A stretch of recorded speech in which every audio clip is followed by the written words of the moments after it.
Intermediate ఎప్పుడైపో పరీక్ష అయిపోయినాకే పరీక్ష intermediate తెలుస్తుంది. And I am proud of history and valuing heritage. I shall always try to be working with courtesy to my country and my people. I pledge my devotion in their well-being and prosperity, along life my happiness.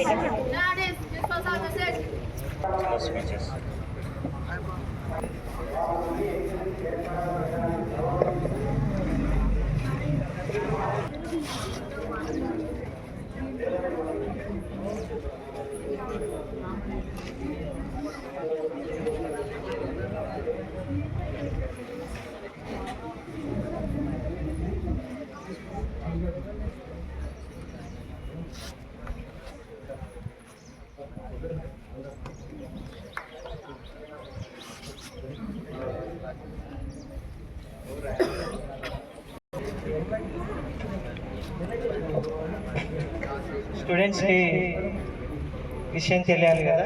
ఈరోజు మహర్షి వాల్మీకి జయంతి, ఆయన ఆశ్వీజ మాసం పౌర్ణమి రోజు జన్మించినారు కాబట్టి ఈరోజు ఈ కార్యక్రమం నిర్వహిస్తున్నాం. ఆయన మహాకావ్యమైనటువంటి రామాయణాన్ని రచించినటువంటి వ్యక్తి. సో కొన్ని ఇతిహాసాలు ఏం చెప్తాయంటే రామనామం పిలిచడం అనేది చాలా అదృష్టం. అలాంటి గొప్ప కావ్యాన్ని రాసినటువంటి వ్యక్తి ఆది కవి, అంటే ఫస్ట్ పోయిట్ ఆఫ్ సాంస్క్రిట్.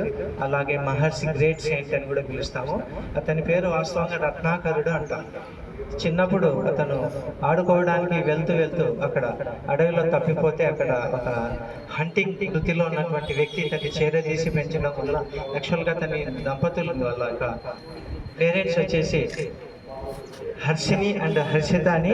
తదుపరి అతను ఈ నారద మహర్షి యొక్క బోధనలు విని హౌ టు రీచ్ అల్టిమేట్ మోక్ష అండ్ అల్టిమేట్ డివినిటీ అని తెలుసుకొని ఒక గొప్ప మరి తపస్సు చేస్తాడు.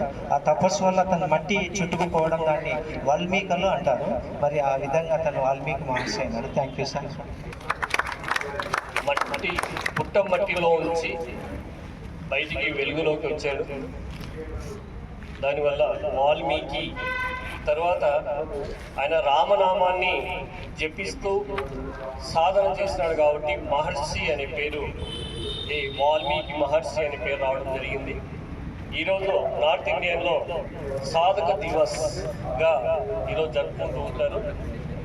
గంగా నదిలో వాళ్ళు స్నానం ఆచరించి సూర్యునికి రాత్రి చంద్రుడికి ఈరోజు పౌర్ణమి కూడా అక్కడ వాళ్ళు హారతులు ఇస్తారు.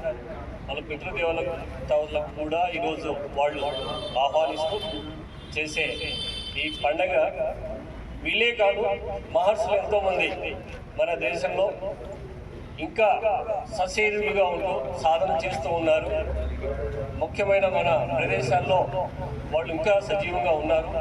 మాకు కనిపించారు కానీ సూక్ష్మంగా ఉన్నారు.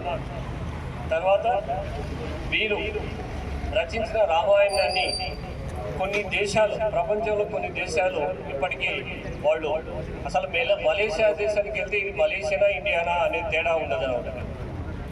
షణ్ముఖని ముఖం 64 feet పెట్టారు అక్కడ.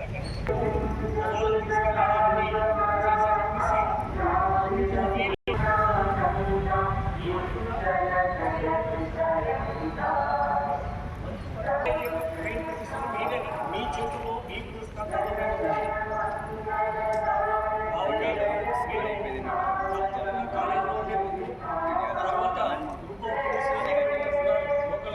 కూడా సాధన చేసి మీ జీవితంలో స్థాయి చేరుకునే వరకు మనం కష్టపడాల్సిందే.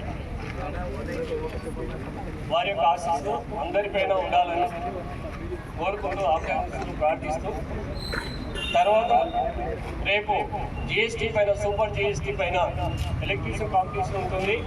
ప్రతి గ్రూప్లో నుంచి ఒక్కొక్కరికి ఒక ప్రైజ్ ఉంటుంది.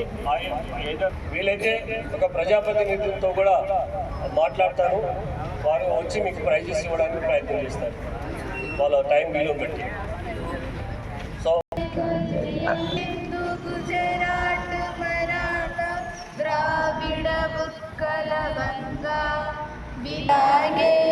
तब शुभाशिष मागे गाहे गादा जय हे जय